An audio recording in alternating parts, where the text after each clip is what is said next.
예레미야서 11장의 말씀 내용은 하나님을 섬기지 않고 우상신들을 섬기며 만연한 이스라엘 백성들을 하나님이 책망하시며 돌이켜 회개할 것을, 또한 회개치 않을 때에 하나님이 그 백성들을 멸하실 것을 경고하시는 말씀의 내용입니다. 오늘 본문의 13절의 말씀에서 보면 이스라엘 백성들이 하나님을 멀리하고 우상신들을 섬김의 모습을 가리켜 표현하기를 유다야 내 신들이 내 성읍의 수요와 같도다 그렇게 말씀하고요. 그 다음으로는 너희가 예루살렘 거리의 수요대로 그 수치되는 물건의 단 곧 바알에게 분향하는 단을 쌓았도다 하고 말씀합니다. 그 이 말씀의 표현은 당시 이스라엘 백성들, 유다 백성들이 얼마나 우상 숭배에 깊이 빠져 있었는지를 지적하며 책망하시는 말씀입니다. 당시 유다 성읍의 수가 얼마나 됐는지는 정확히 알 수 없지만 오늘 본문에서는 그 성읍들의 수만큼이나 우상을 세웠다고 말합니다.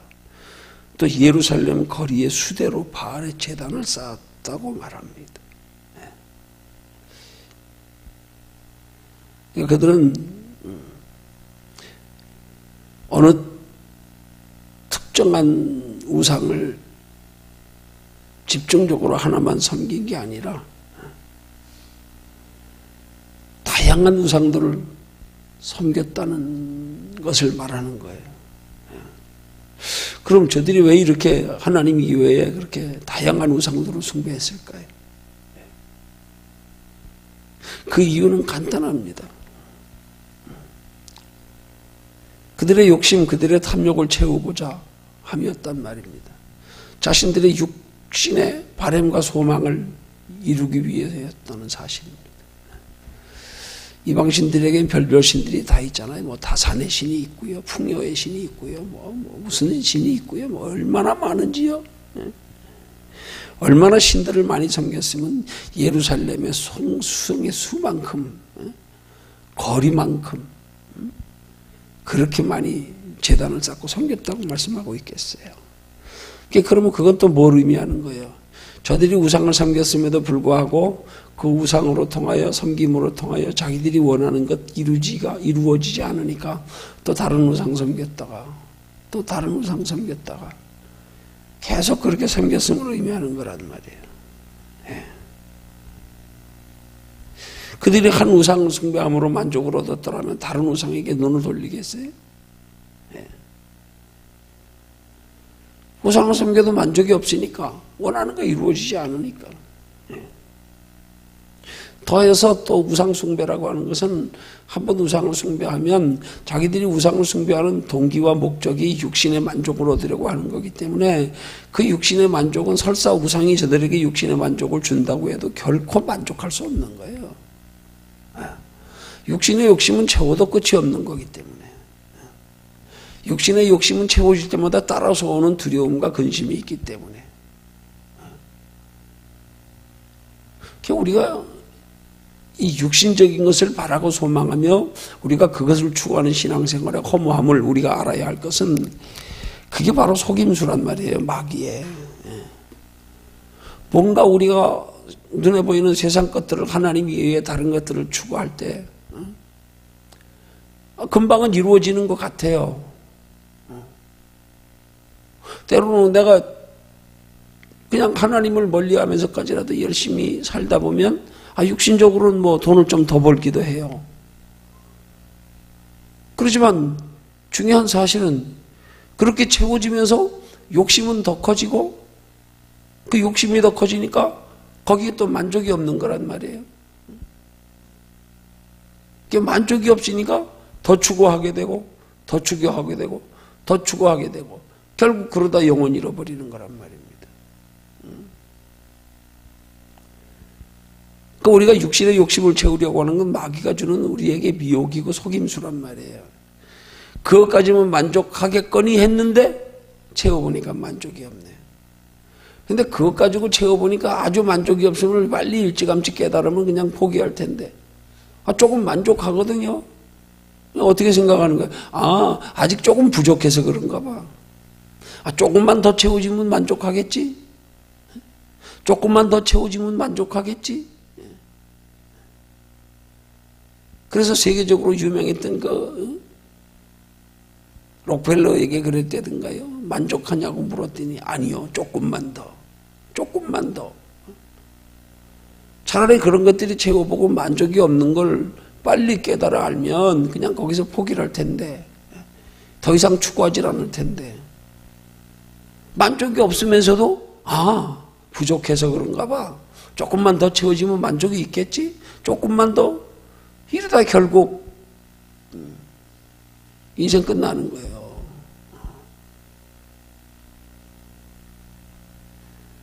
인간은 하나님의 형상으로 만들어진 인간은 하나님 이외의 다른 것들로 만족하려는 것 그 자체로 죄란 말이에요. 그게 탐욕이란 말이에요. 그건 만족할래야 만족할 수가 없는 거란 말이에요. 그것으로 만족하려고 하는 건 속임수란 말이에요. 착각하는 거란 말이에요. 그걸로 조금 만족해봐야 그것 때문에 영혼의 만족을 못 느끼는 거예요. 맛을 잃어버리는 거예요. 쉽게 말하면. 우리 흔히 말하는 몸을 해치는 단맛에 길들어지듯이요. 결코 좋은 게 아닌데.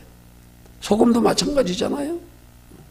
내가 소금 많이 먹으면서 할 말은 없지만 짜게 먹으면서. 왜 짜게 먹습니까? 이유가 뭐예요? 여러분, 맛을 잃은 소금이라 그러잖아요. 소금이 음식에 간을 맞추면 맛을 내거든. 싱거우면 맛이 없어요. 소금이 들어가면 짠맛 자체가 맛있는 겁니까? 소금의 성분을 보세요. 그 소금 자체를 한번 먹어보세요. 막 짜다 못해 쓰잖아요. 소금은 본래 그런 거예요. 근데 그걸 음식에 치면 그게 맛을 내네. 그거에 속아져. 자꾸 조금 더.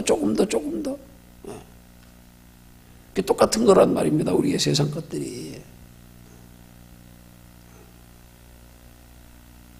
그래서 하나님의 형상으로 창조한 받은 인간은 영혼의 만족이 있을 때 비로소 진정한 만족이 있는 거란 말이에요. 이걸 빨리 알아야 돼요. 깨달아야 돼요.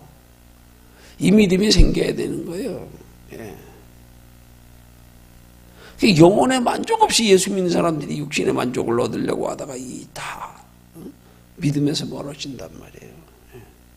먼저 영혼이 만족을 추구해서 그 만족 가운데서 오는 육신의 만족이 따라와지게 해야 되는데, 영혼의 만족은 소홀히 하면서 육신의 만족만을 취하려고 하다가 우리 영혼의 해가 되고 시험 들고 상처받고 믿음에 잠들고 그렇게 되는 거란 말이에요.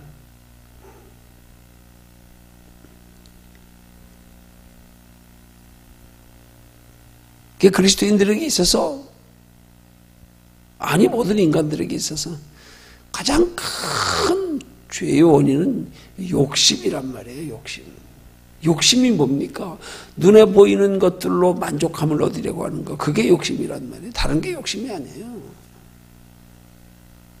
눈에 보이는 것들로 만족함을 얻으려고 눈에 보이는 것들을 추구했는데 이루어 보니까 만족이 없으니까 조금 더 어느 만족할 때까지, 끝이 없는데 계속 만족하려고 하다가 결국 그러다 짧은 인생 다 허송세월하고 인생 끝나잖아요. 그 욕심이 죄란 말입니다. 죄는 욕심에서부터 시작되는 거란 말이에요. 그래서 성경은 그 원리를 말씀하잖아요. 욕심이 잉태한 즉 죄를 낳고 결국 죄가 장성한 즉 사망을 낳느니라. 우리 속에 육신의 욕심은 우리 영혼을 멸망시키는 마귀의 유혹이란 말이에요. 속임수란 말이에요. 적어도 하나님 안에서 육신적인 것으로 만족하는 신앙은 먼저 영혼의 만족이 이루어진 상태에서 영혼의 만족 가운데서 겸하여 육신의 만족이 따라와야 되지. 그래야 육신의 만족이 있어도 우리가 믿음에서 멀어지지 않지. 앞서 영혼의 만족이 없으면 안 된단 말이에요. 이걸 우리는 잊지 말아야 된단 말이에요. 영혼의 만족이 우리 만족의 근원이다. 거기서부터 출발된다. 근데 영혼의 만족에, 그걸 우리 영적으로 말하면 그거 맛을 잃었다 그러는 거예요. 그게 영혼의 만족의 맛을 모르니까. 그 육신의 만족을 너무 추구하다 보면 영혼의 만족보다 육신의 만족을 앞세우고 더 관심 가지고 하다 보면 영혼의 만족의 맛을 점점점 잃어버리는 거라니까요. 그걸 뭐라 그래요? 그걸 신학적으로 표현하면 그걸 은혜가 떨어진다 그러는 거예요. 자연히 은혜가 떨어지면 육신의 만족의 맛은 자꾸 아는데 영혼의 만족은 자꾸 잃어버려지는 거예요. 그걸 은혜가 떨어진다 그러는 거예요. 그래서 우리는 육신의 복을 추구해도 은혜 안에 있으면서 육신의 복을 추구해야 된단 말이에요. 그래야 적은 것으로도 만족할 수 있고, 그래야 우리가 욕심의 유혹에 넘어가지 않고, 그래야 우리가 육신의 것들을 채워도 영혼의 유익이 되게, 그 육신의 것들을 채움이 내 믿음에 유익이 되도록, 내 영혼에 더 유익이 되는 그런 육신의 욕심이 되게 만들 수 있고, 그래서 신앙생활은 무엇보다도 우리는 영혼을 소중히 여기는 것, 그게 중요한 거란 말이에요. 막연히 영혼을 소중히 여기라는 말씀이 아니란 말이에요. 아, 그래서 영혼을 소중히 여겨야 되는구나. 당연히 영혼이 영원한 생명의 본질이기 때문에 영혼을 소중히 여겨야 되지만, 그러나 그것만이 아니라 영혼을 소중히 여기는 믿음에서 육신의 만족도 진정한 만족이 있고, 영혼의 만족에서 육신의 것들로 만족해도 더 영혼의 유익이 되고, 우리가 육체로 살아가는 동안의 만족조차도 영혼의 만족이 우선되어야 우리의 진정한 만족이 있다는 사실. 그런 이유 때문에도 우리는 영혼을 소중히 여겨야 된다 이 말이에요.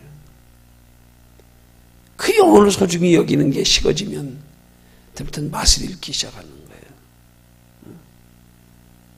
그러니까 은혜라고 하는 건 사실 따지고 보면요, 영혼 소중히 여기는 거예요. 그게 은혜입니다. 그게. 그래서 우리가 은혜 받을수록 영혼이 소중해지는 거예요. 은혜 받을수록 영혼을 위해서 살게 되고요. 은혜 받을수록 영혼의 가치를 알게 되고요. 많은 경우에 그리스도인들이 영혼의 가치를 모른 채로 신앙생활하고 있으니까 이게 문제란 말이에요. 그게 형식이란 말이에요. 그러니까 신앙생활을 마치 우상 숭배하듯이 한단 말이에요. 육신의 만족을 더 앞세워서 자꾸 육신의 만족도 그게 무슨 믿음의 결과인 줄 알고, 내 속에 영혼의 만족이 없으면 그것 때문에 믿음 잃어버리는 건데 그건 모르고, 그게 은혜의 결과인 줄 알고, 그게 믿음인 줄 알고, 그걸 하나님의 축복으로 알고, 그 실상은 축복이 아니란 말이에요. 내 영혼을 불행해 하는 게 무슨 축복이에요. 그래서 우리는 영혼이 소중히 여겨야 하는 이유를 분명히 알아야 되는 거란 말이에요. 영혼이 생명의 본질이기 때문이기도 하지만, 아무리 생명의 본질이라도 영혼의 소중함이, 이 땅에서도 영혼의 소중함이 우리가 이게 느껴지고 경험되어지고 분별되어져야 되는 거란 말입니다. 이 땅에서도, 아, 그래서 육체로 사는 날 동안에도 영혼이 소중한 거구나. 그래서 이 땅에 사는 날 동안에도 우리 영혼이 은혜 안에 있어야 되는 거구나. 그래야 그 속에 육신도 참 복을 주실수록 은혜가 더하고 기쁨이 배가 되고 가치가 있고 보람이 있고 그 하나님 나라의 영원한 상 받는 기회가 되고, 이 모든 것들이. 근데 영혼의 가치를 단순하게 영혼은 나중에 죽은 다음에나 하나님 나라에서나 영원히 존재하는 것, 그건 마치 우리가 예수 믿으면서 십자가로 예수 믿은 걸로 끝하는 거하고 똑같은 거예요. 영혼이 소중한 것, 그건 뭐 하나님 나라 가서나 필요한 거지. 이 땅에서 영혼이 무슨 필요 있어. 그건 마치 소금의 맛을 모르는 거하고 똑같은 거예요. 소금 자체는 짜요. 써요. 근데 그걸 음식에 넣어보니까, 아, 음식이 아주 맛을 내네.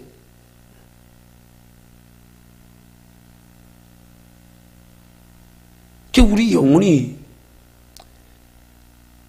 그 영혼의 맛을 알기까지 우리가 영혼 관리가 쉬운 거 아니지만, 그래도 영혼 관리를 잘하는 속에서 은혜를 경험하고 체험하고 축복도 누려야 되지. 아니면 우리 영혼을 멸망시키는 게 육신의 복이란 말이에요. 그래서 우리는 영혼의 소중한 이유를 이 땅에서도 그래서 영혼이 소중한 거구나. 이거 분명히 깨닫고 인식해서 우리의 신앙생활이 영육이 다 복을 누리고 영육이 다 기쁨을 누리기 위해서 그래서 영혼이 소중한 것이 전제되어져서 육신의 것들도 이룰 때에 비로소 이 두 가지가 합쳐져서 영원한 하나님의 나라의 영원한 칭찬과 상급과 면류관까지 된다는 사실, 이걸 기억해서 우리는 날마다 영혼이 잘 되기를 힘쓰는 신앙생활을 해야 될 줄로 믿습니다. 그 영혼이 잘 되는 게 신앙생활이에요. 그게 돼야 돼. 그러니까 그 가치를 알면 우리는 신앙생활에 초점이 잡힌단 말이에요. 그래, 신앙생활은 영혼이 잘 되기 위한 거야. 영혼이 잘 되기 위한 거야. 영혼 관리 잘하는 게 신앙생활이야. 그러면 따라오게 돼 있다. 그러면 육신의 작은 것으로도 기쁨이 있고 만족이 있고 복을 주시도록 믿음이 더하여지고 영혼 관리가 육신적으로까지도 이렇게 소중한 거구나. 이게 확실해지면 그때부터는 육신에게 진짜 좋은 게 되는 거고요. 그 정도가 되고 나면 육신의 복도 힘써 구해도 되는 거예요. 왜? 구하여 얻을수록 믿음이 더해질 준비가 돼 있으니까, 그릇이 돼 있으니까. 그래서 하나님이 우리를 축복하실 때 이게 먼저 우리에게 요구하시는 게 믿음을 먼저 준비하려는 거죠. 그래서 먼저 요한 3서 2절의 말씀처럼 먼저 영혼 잘 되기를 힘쓰려는 거죠. 그래서 사르밧 과부의 선지생도의 아내의 그 그릇을 빌려오는 비유를 통해서 우리에게 요구하시는 그런 영적 교훈이 믿음의 그릇 먼저 준비해라. 믿음의 그릇 먼저. 그 믿음의 그릇이 준비된 다음에 거기에 육신의 복을 받아야. 그래서 믿음의 그릇이 준비된 사람은 복을 받아도 그게 진짜 우리에게 유익된 복,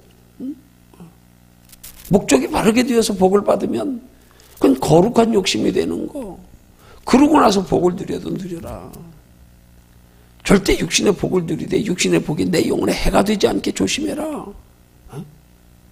육신의 복 누리는 게 내 영혼에 해가 될 땐 그게 바로 잘못 쓰면 독되는 것처럼 그게 독이 되는 거잖아요. 그 시대의 흐름을 보십시오. 점점 사람들이 문화가 발달하고 살기 좋아지니까 점점 신앙에서 멀어지는 거 보십시오. 선진국들부터 해서요. 왜 그렇습니까? 영혼에 잘 되기를 힘쓰는 것이 신앙생활인데 영혼에 잘 되는 것이 그렇게 육신적으로 이 땅에 사는 동안에도 소중하고 꼭 필요한 건데 그 자꾸 영혼보다 육신에 관심을 가지게 만들고 자꾸 육신의 것들을 더 추구하게 만들고 자꾸 육신의 것들을 어떤 은혜로 믿음으로 착각하게 만들고 그렇게 만들어 자꾸 변질시키게 되는 거 아닙니까? 그 가치관이 변화되는 거예요. 그 가치관이 변질되는 거예요. 그건 변화가 아니라 변질이란 말이에요. 그러니까 우리는 항상 교회 안에서 영혼의 소중함을 항상 이걸 잊지 않게 해야 되는 거란 말입니다. 영혼이 소중한 중에서 하나님이 주신 은혜가 있게 평안이 있게 축복이 있게 하나님 나라까지 상이 되게 그런 것들이 다 기본적으로 영혼을 소중히 여기는 것에서 출발한다. 내 속에서 인식에서부터 출발한다. 이 인식이 안 돼 있으면 자꾸 잊어버리는 거예요. 이 속에 그 인식이 안 돼 있으면 가치 인식이 안 돼 있으면 나도 모르게 자꾸 소홀히 하게 되는 거예요. 그래서 우리는 신앙생활에 이 영혼의 가치 인식을 자꾸 여기서 분명히 해야 된단 말입니다. 가치 인식을. 이건 소중한 거야. 소중한 거야. 소중한 거야. 잊지 마라. 잊지 마라. 잊지 마라. 그걸 좀 깊이 있는 의미의 비유로 말하면 예수님이 제자들을 발시켜주는 비유하고 똑같은 거야. 너 매일매일 발시켜야 돼. 매일매일 발시켜야 돼. 발 안 씻어 때 묻으면 그때부터 넌 그때부터 영혼의 가치 잃어가기 시작하는 거예요. 우리 영혼의 가치는 늘 인식해야 된단 말입니다. 안 보이잖아요.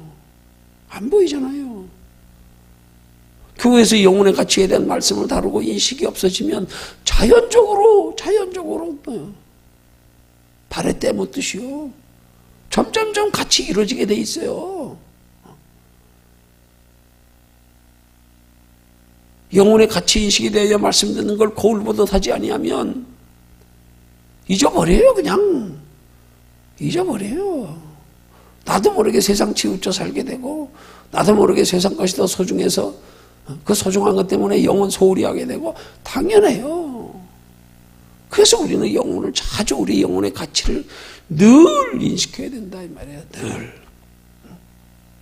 그래서 우리는 약방의 감초처럼 우리는 말씀을 들을 때마다 꼭 이 영혼의 가치 인식, 영혼의 가치 인식이 바로 된 게 뭘로 나타나는 거냐고요. 그게 바로 우리 삶의 목적 변하지 않는 것, 우리 관심이나 소망이 다른 데로 바뀌지 않는 것. 이건 늘 염두에 둬야 되는 거란 말이에요. 매일 발 씻듯, 매일 씻고 거울 보듯, 매일. 조금만 소홀히 하면 잊어버려. 조금만 소홀히 하면 눈이 세상으로 돌아가다 보면 생각이 안 나. 알면 뭐예요? 그때 생각 안 나는 소용없는데. 그때 생각 안 나면. 그 영혼의 가치인식이 우리 안에서 영적인 느낌으로 와줘야 될 단계까지는 사실 들어가야 안정권인 거예요. 눈으로 보이지 않기 때문에 늘 생각은 안 나지만 이 안에서 정말 우리가 신앙의 원리대로 영적으로 우리가 깨닫고 느끼는 정도의 신앙이 되면 보고 느끼는 것보다 우리 영으로 마음으로 느끼는 단계에 들어가야 조금만 벗어나도 눈에 보이지 않고 생각은 없는데 왠지 마음이 안 편해. 왠지 찜찜해. 돌아보면 아하, 내가 또 영혼을 소홀히 하고 있구나. 눈으로 보이는 건 안 보이고 안 느껴진단 말이에요. 그러니까 우리 속에서 느껴질 만큼 영적 감각을 유지하고 있어야 된다 이 말이에요. 영적 감각을. 그거 유지하기를 힘쓰는 게 영적 신앙생활, 기도생활이란 말이에요. 그러니까 우리 기도의 핵심은 우리 영적 감각을 유지하는 게 돼야 되지, 이 기도를 통해서 육신적으로 눈에 보이는 것으로 뭐가 이루어지고 뭐가 편하고 뭐가 잘 되고 무슨 응답받고 문제 해결받고 소원이 이루어지고 여기서 초점 맞추면 안 돼요. 그럼 벌써 기도 내용 자체가 벌써 기복적이 되는데 뭘. 그때부터 영혼 소중함이 잃어버리기 시작하는데, 기도는 해요. 근데 욕심 가지고 해. 영혼의 소중함은 잃어버렸어요. 그러면 기준이 틀려져 버렸어. 어느 때부턴가 육신적으로 살만 하면 편안하다. 영혼의 감각으로 살아야 된단 말이에요. 신앙생활은 영혼의 감각으로. 그 영혼의 소중함이 우리가 영으로 느껴져야 된다 이 말이에요. 마음 안에서 느껴져야 된단 말이에요. 그러기 위해서 우리의 신앙생활의 기준은 항상 우리가 이 영적 감각이 무뎌지지 않게, 그 영적 감각이 무뎌지지 않을 수 있는 길이 바로 기도밖에 없는 거예요. 기도밖에 없어요. 기도 유지해야 돼요. 기도 유지 안 하면 형식적 신앙 되는 거예요. 끈 떨어진 연처럼 나도 모르게 점점 거기까지 떨어지기 전에 우리는 항상 우리 영혼의 가치 인식이, 우리 영적 은혜 관리가 영적 감각으로 우리가 느끼며 유지할 수 있는 그런 신앙생활 되기를, 기도를 통하여 힘쓸 수 있는 저와 여러분들 되기를 주님의 이름으로 축원합니다.